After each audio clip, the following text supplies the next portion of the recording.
여러분, 우리 잠깐 이제 머리를 좀 식혀가는 의미에서 6가지 갑주 한번 외워보도록 하겠습니다. 첫 번째가 뭐죠? 진리의 허리띠. 그리고 두 번째는 의의 호심경입니다. 세 번째는 평안의 복음의 신발이죠. 네 번째는 믿음의 방패. 다섯 번째는 무엇입니까? 구원의 투구. 마지막은 성령의 검, 하나님의 말씀. 자, 오늘은 저희가 14절에 나오는 말씀을 중심으로 첫 번째 두 장비인 진리의 허리띠, 의의 호심경에 대해서 한번 살펴보도록 하겠습니다. 어제 저녁에 제가 모든 성도는 군사로서 강해져야 한다고 말씀을 드렸습니다.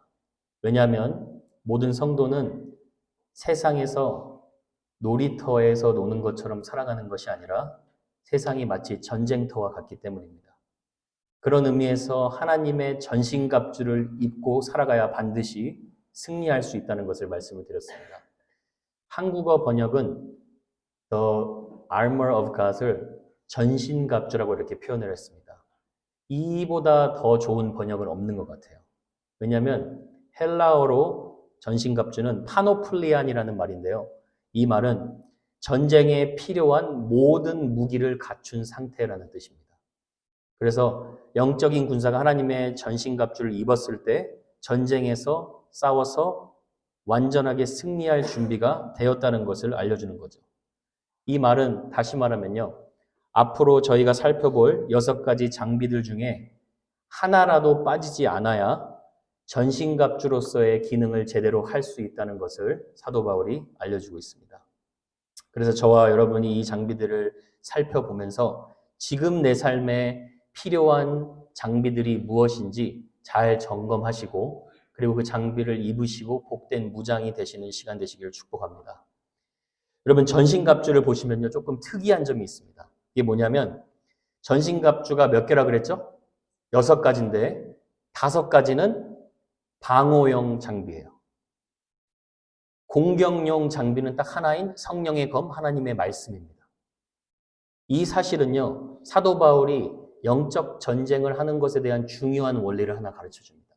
그게 뭐냐면 영적 전쟁은 우리가 마귀를 어떻게 하면 잘 공격할 수 있을까 보다 우리가 마귀로 하여금 그 공격으로부터 어떻게 내 자신을 잘 지키는가가 더 중요하다는 거예요. 이에 대해서 김남준 목사님이라는 분이 영적 전쟁이라는 책에서 이런 말씀을 하셨어요. 우리는 이 사실을 두려움으로 기억해야 합니다.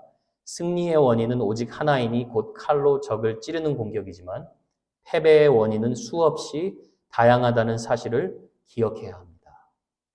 참 일리 있는 말이죠. 그래서 여러분, 장비로만 본 이 전신갑주는요, 영적 전쟁은 잘 지키는 싸움이다. 이것을 알려주는 거예요. 무엇을 가장 먼저 우리 삶에서 지켜야 합니까? 잠언 4장 23절에 보면 모든 지킬 만한 것 중에 더욱 무엇을 지킵니까? 내 마음을 지키라.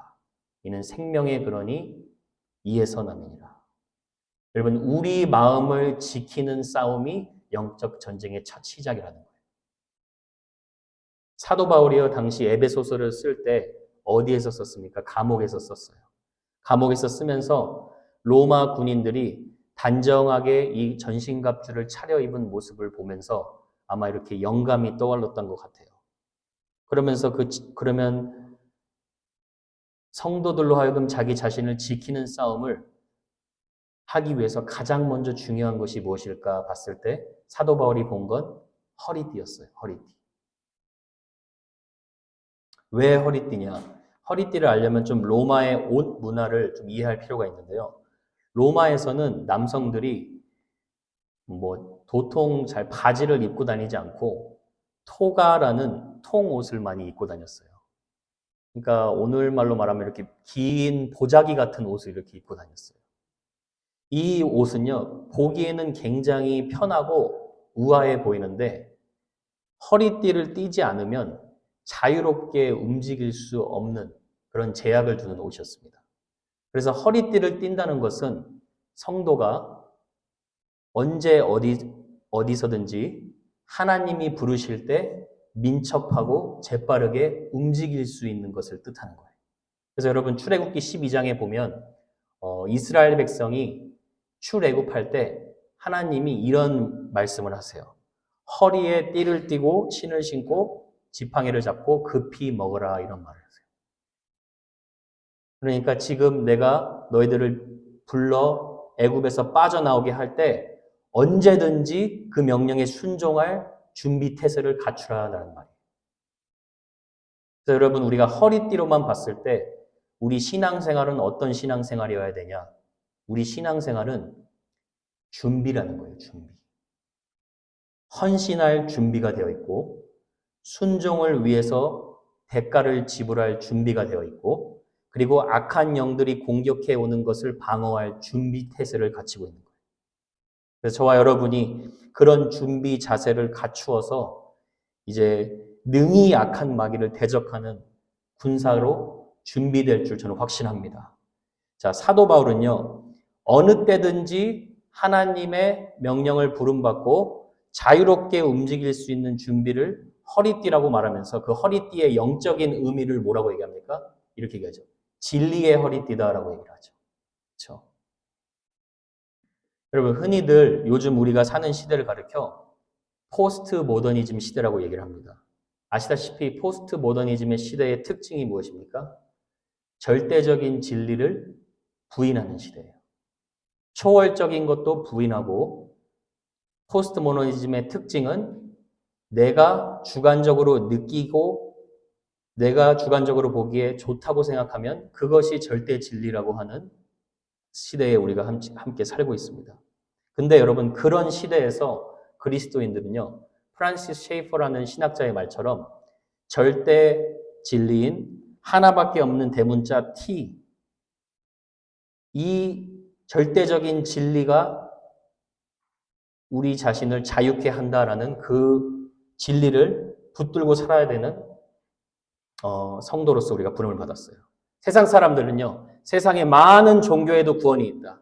이렇게 얘기하는데 우리는 아니다. 오직 예수 그리스도 안에서만 구원이 있다라고 외치는 그런 자로 부름을 받았고 또 어떤 사람들은 뭐 아무 종교나 있어도 하나님만 잘 믿으면 결국 천국 가는 거 아니냐.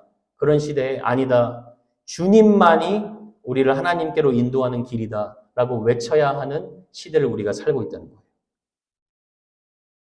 그리고 그 진리의 고백대로 살아가야 하는 자가 저와 여러분이라는 거예요. 그럼 여러분, 하나님이 여러분과 저를 영적 군사로 불러주시고 진리의 허리띠를 차라라고 말씀하셨을 때 우리는 지금 준비 태세를 갖추는데 가장 먼저 준비해야 될 게 무엇입니까?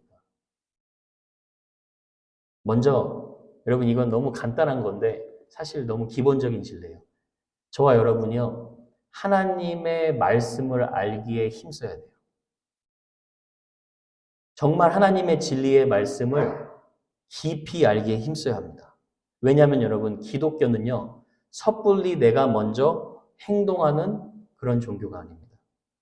기독교는 반드시 바른 교리 위에 바른 지식 위에 믿음이 굳건하게 세워졌을 때 그 이후에 바른 삶의 열매로 나타나는 종교라고 볼 수가 있습니다. 제가 예로 여러분 한번 이단들을 생각해 보세요. 뭐 여호와의 증인, 몰몬교, 지금 이단들 굉장히 많이 있죠. 이단들의 신앙생활을 잘 보면요. 여러분 웬만한 그리스도인들보다 훨씬 더 열정과 열심이 많아 보입니다. 그렇죠?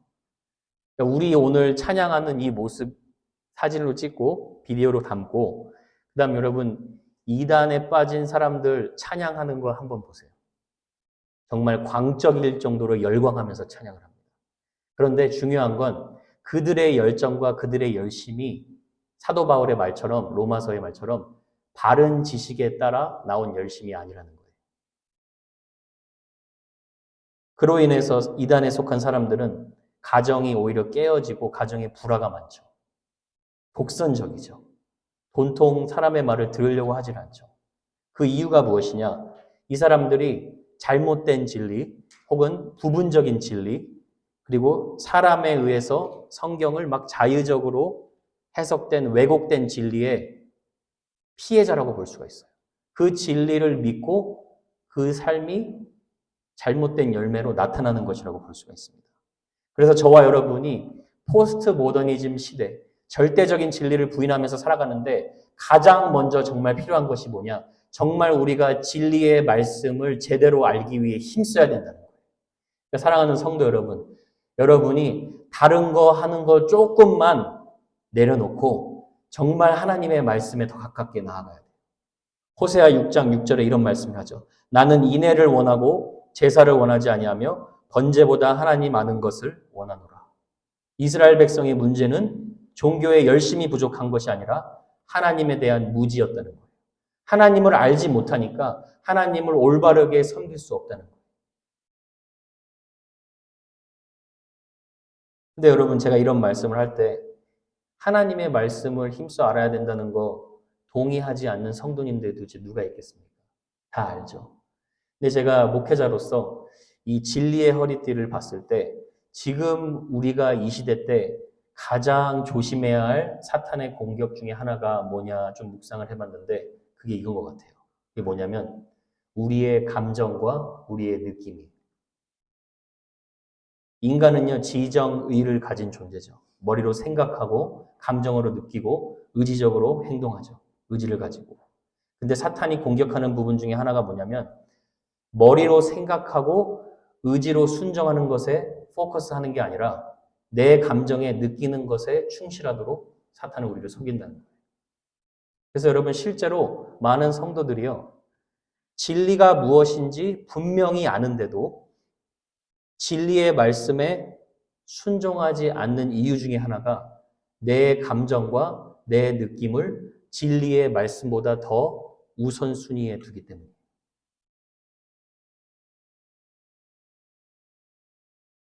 여러분, 하나님이 여러분에게 예를 들어 어떤 특정한 말씀에 명령을 하십니다. 그러면 저희의 감정이 기뻐서 순종하는 게 아니에요. 때로는요, 진짜 어깨에 하나님이 무거운 짐 하나를 이렇게 던져주는 것 같은 느낌을 받을 때가 있습니다. 그런데 그 느낌 때문에 우리가 하나님의 말씀을 순종하지 못한다면 그것이 사탄한테 속는다는 거예요.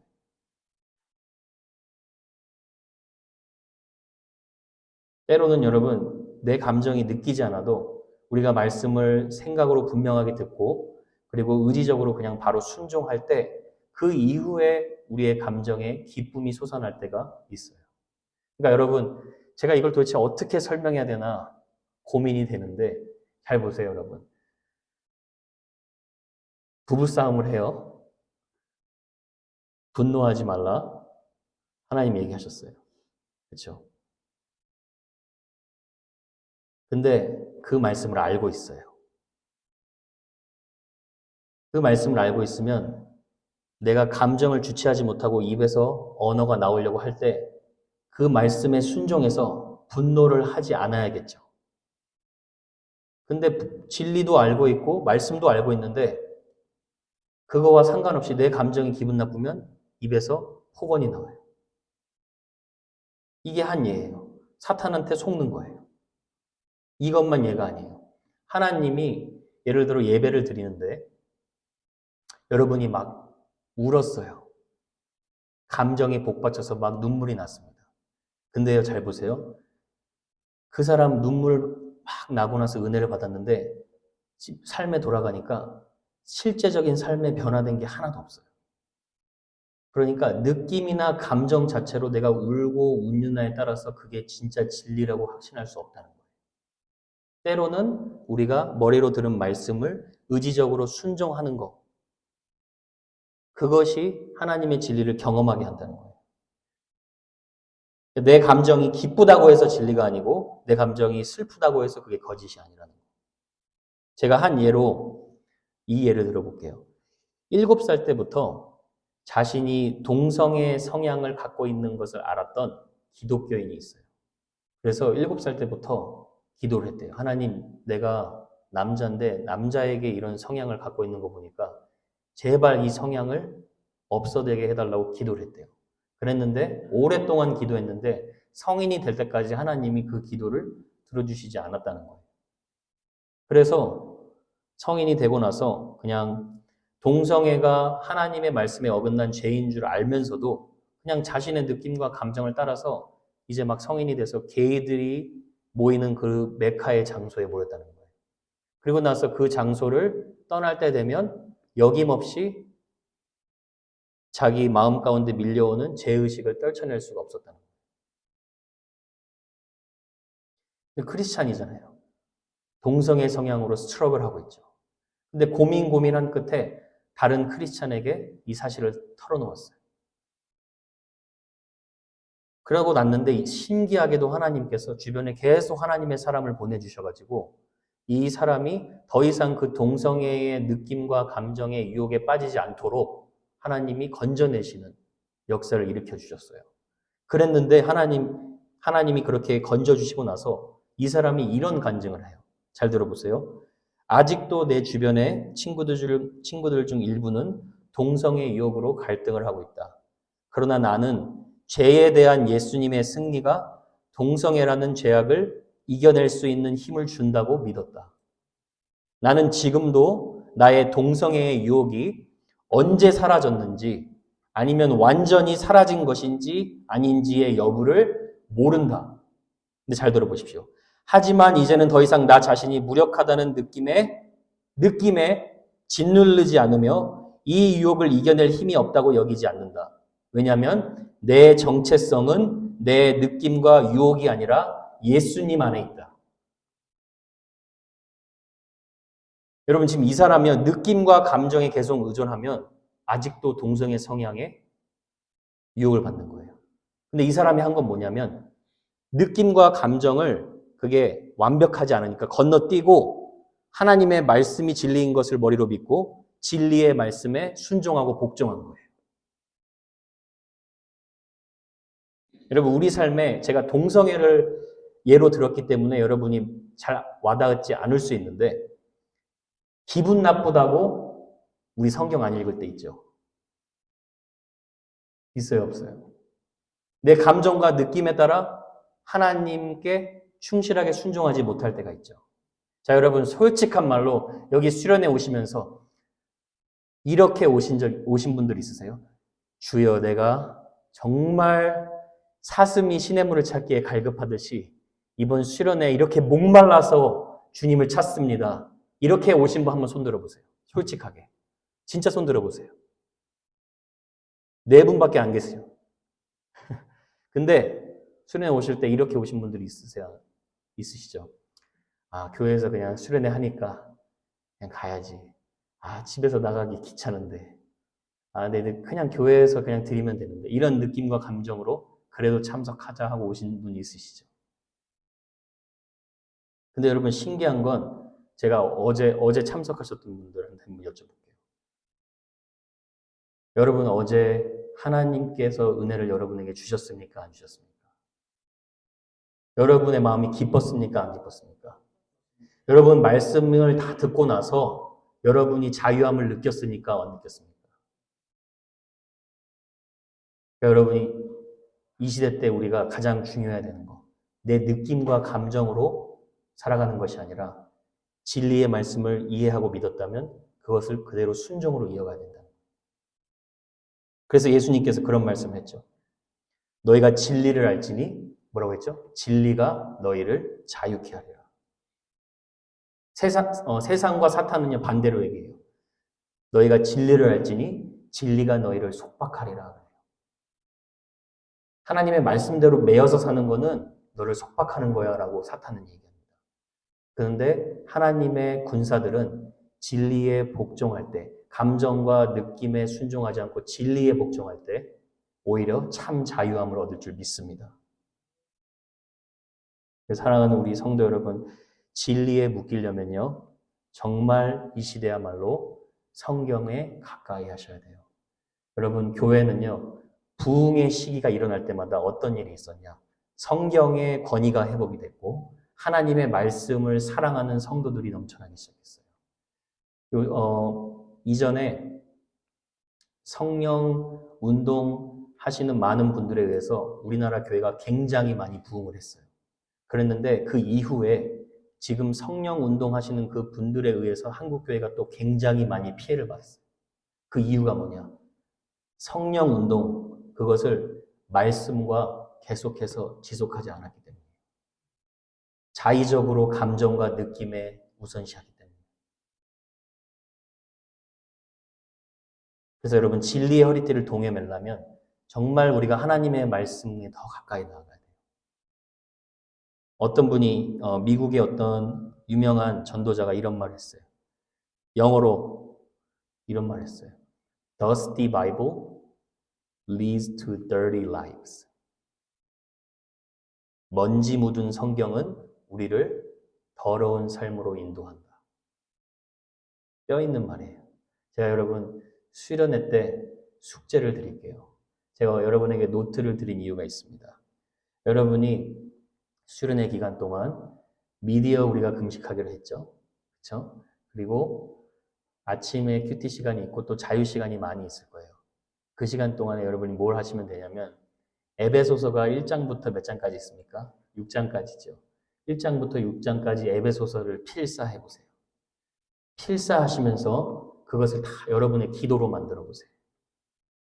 여러분이 그 가운데 말씀이 주는 여러분의 영혼의 자유함을 느끼시기를 축복합니다.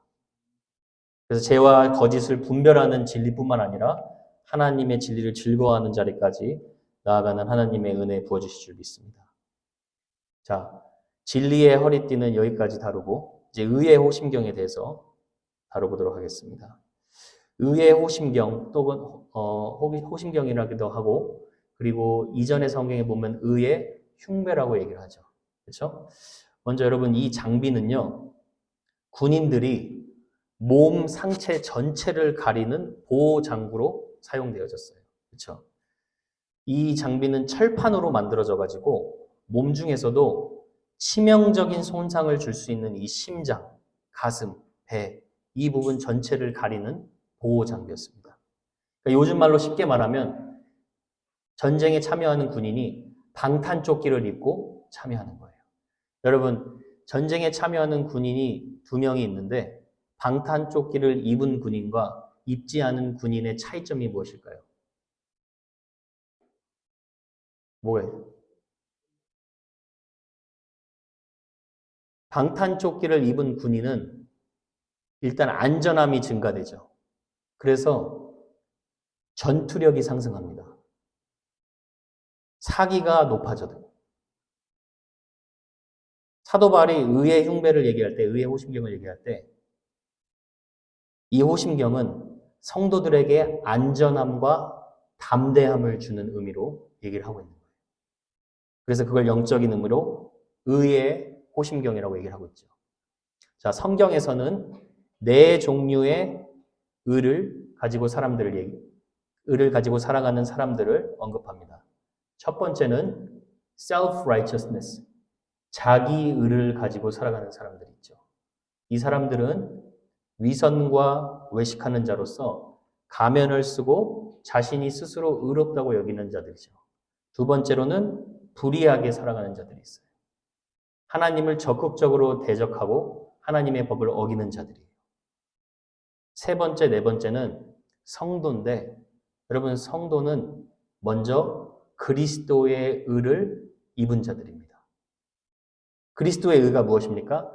나의 힘과 노력으로는 도저히 의로운 삶을 살 수 없는데 예수님이 저와 여러분을 대신해서 완전한 순종의 삶을 살아주셨죠. 그 삶을 저와 여러분에게 전가시켜 주셨어요. 그 깨끗한 옷을 여러분에게 입혀주셨어요.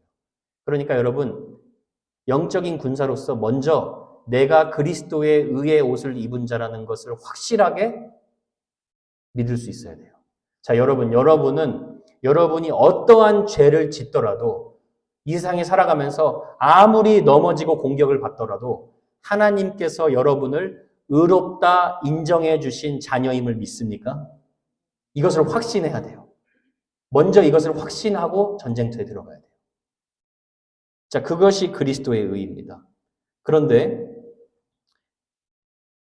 오늘 말씀에 좀 특이한 부분이 있어요. 오늘 말씀 14절에 보면 이런 말씀이 있죠. 그런즉 서서 진리로 너희 허리띠를 띠고 뭐라고 나옵니까? 의의 호심경을 붙이고. 의의 호심경을 누가 붙이는 거예요? 누가 붙여요? 내가 붙이는 거죠. 그렇죠? 자, 그리스도의 의는 누가 입혀줍니까? 예수님이 입혀주시는 거죠. 그러면 여러분은 지금 의의 호심경, 예수님의 의의 호심경은 이미 보이지 않지만 다 입고 계신 거예요. 그거 믿으십니까? 근데 여기서 말하는 의의 호심경은 여러분이 입으라는 거예요. 그건 무슨 말입니까? 그리스도의 의를 입은 자가 이제 하나님의 진리의 말씀에 따라서 의로운 적극적인 삶을 살라는 거예요. 진실된 삶, 정직한 삶, 그리고 성실한 삶을 이 땅의 삶에서 살아나가라는 거예요. 왜 그것이 중요하냐? 여러분, 사탄이 우리를 공격할 때 무엇을 잡고 공격합니까? 우리의 연약한 약점을 가지고 공격하죠. 사탄이 유일하게 우리를 참소할 때 참소할 수 있는 법적인 권한의 이유는 저와 여러분의 죄를 가지고 참소를 해요.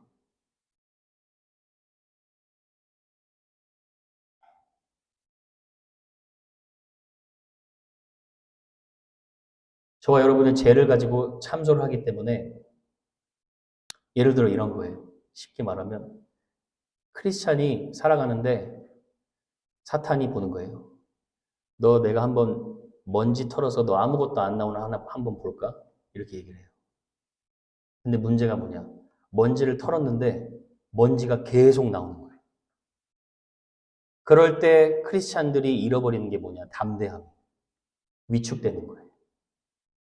하나님 앞에 사람 앞에 정직하지 못하니까 사탄이 먼지를 털어내고 죄를 자꾸 공격하고 참소하면 크리스찬의 사기가 점점점 떨어지는 거예요.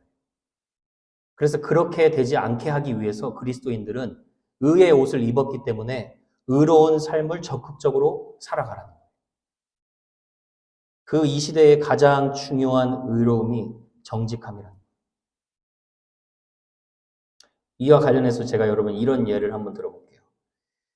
쓰레기를 죄라고 한번 생각해 보세요. 만약에 집안에 있는 쓰레기를 바깥에다가 버리지 않고 옷장에 넣어놨습니다. 쓰레기는 더럽고 나쁜 거예요. 그렇죠? 근데 그 쓰레기를 그대로 방치시키면 어떤 일이 일어납니까? 그 쓰레기 안에 구더기가 생기고 바퀴벌레가 막 들어옵니다. 그렇죠? 그때 바퀴벌레를 없애기 위해서 우리가 가장 먼저 해야 될 게 무엇입니까? 쓰레기를 갖다 버려야 되죠. 죄를 버려야 되죠. 그런데 종교적인 위선이나 거짓으로 하나님 앞에 정직하게 서지 못하고 죄를 자꾸 숨기려고 할 때 사람들이 이렇게 얘기를 해요. 쓰레기는 그대로 놔두고 마귀야 떠나가라. 사탄아 물러가라. 사탄이랑 마귀가 떠나가질 않아요. 왜냐하면 그 쓰레기를 버릴 때까지 바퀴벌레는 계속 모이는 거예요. 쓰레기를 버리지 않으니까 귀신들을 계속 불려들이는 거예요. 그러면 우리가 해야 될 일이 뭐냐? 쓰레기를 버리면 되는 거예요. 그렇죠? 죄를 버리고 회개하고 하나님 앞에 정직함으로 나아가는 거예요.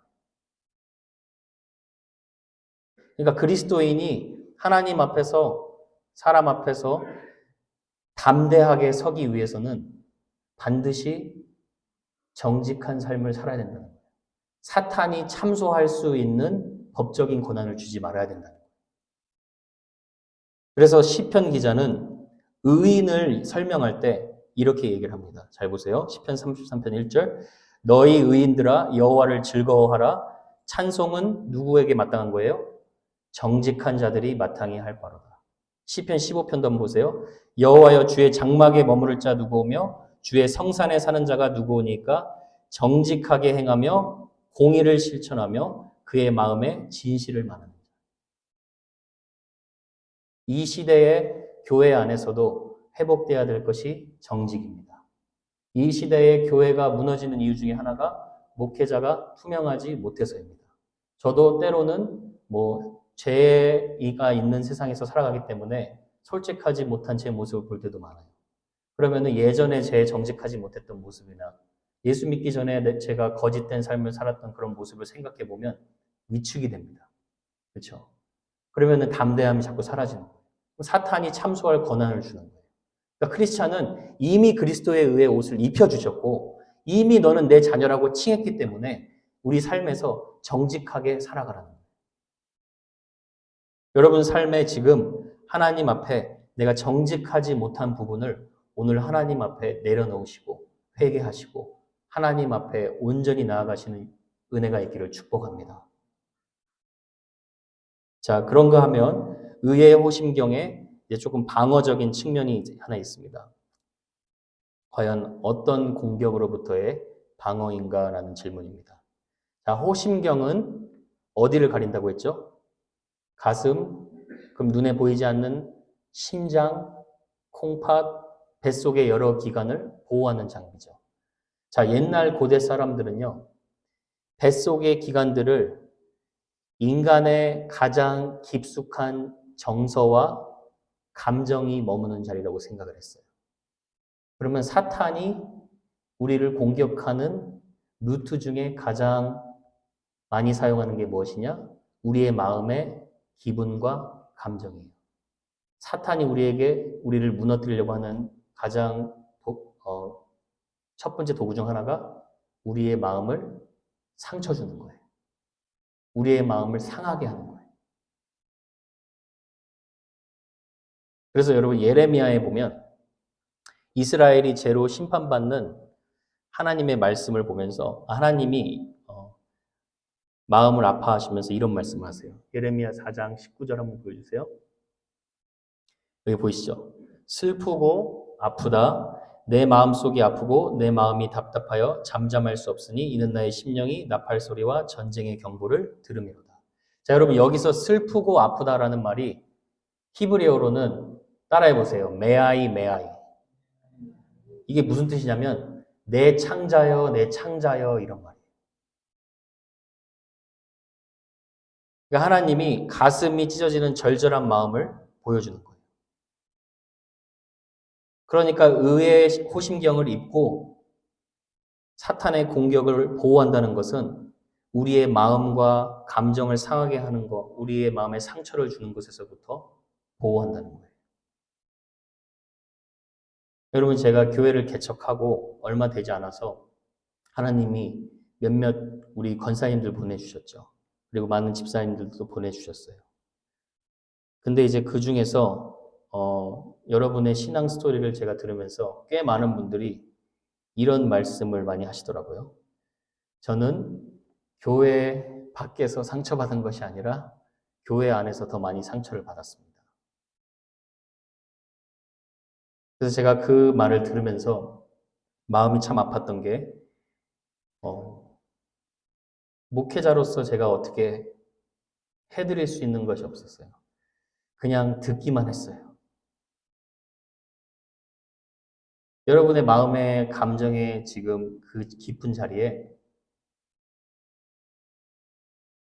상처의 골이 있으신 분들, 감정이 상하신 분들이 있을 걸로 압니다. 그래서 제가 이 말씀을 묵상하면서 의의 호심경을 가지고 기도할 때 어떤 기도를 했냐? 이렇게 기도를 했어요. 주님 앞으로는 마귀의 공격이나 인간의 악한 죄로 인해서 우리 공동체의 모든 성도들의 마음에 한 명도 상처받은 일이 없도록 그리스도의 의의 호심경을 입혀 주시옵소서. 그런 일이 있을 수 있지만 그 상처로 응어리진 거 그리스도의 의의 호심경을 입혀 주셔서 이제 그 마음을 치유하시고 보호하여 주시옵소서. 그렇게 기도했습니다. 사랑하는 성도 여러분, 의의 호심경. 사탄은 계속해서 여러분의 마음을 상하게 하려고 공격할 것입니다.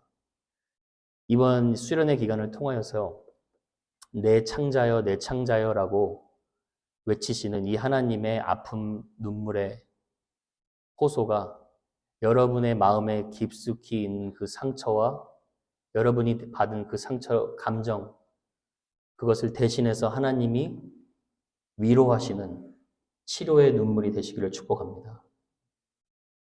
여러분이 진리의 허리띠, 자 한번 복습해 볼게요. 진리의 허리띠는 무엇입니까? 하나님의 말씀인데 내 감정과 내 느낌에 치우쳐져서 움직이는 것이 아니라 말씀에 순종할 때, 그렇죠? 우리는 사탄을 대적할 수 있다. 두 번째는 의의 호심경은 무엇입니까? 의의 옷을 입은 자가 적극적으로 이제 정직하고 성실한 하나님의 말씀대로의 의로운 삶을 살아가는 것. 그렇죠?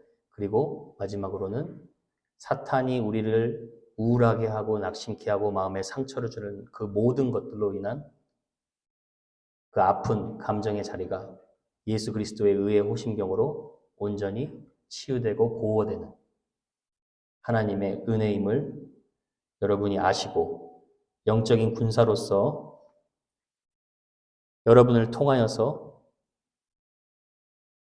어둠의 불의의 모든 나라가 몰아진 하나님의 은혜가 있기를 축복합니다. 우리 잠깐 이제 기도하고 준비하도록 하겠습니다. 여러분, 제가 여러분을 위해서 기도하고 또 이렇게 선포하기를 원합니다. 여러분이 믿으시면 믿음으로 아멘으로 화답하기를 바랍니다. 여러분 마음에 있는 상처, 또 응어리진 것들, 정서의 깊은 곳에 사탄의 공격을 받아서 트라우마가 생기고 두려움이 생긴 그 모든 상처, 오늘 예수 그리스도의 보혈로 깨끗이 치유받을지어다. 여러분 믿으십니까? 여러분 그리스도의 의의 호심경을 입은 자가 바로 저와 여러분들입니다. 하나님이 이제 군사로 불러주시고 이제 그 의롭다 인정함을 받은 귀한 자녀로서 그 의로운 삶을 살아가라고 말씀하십니다.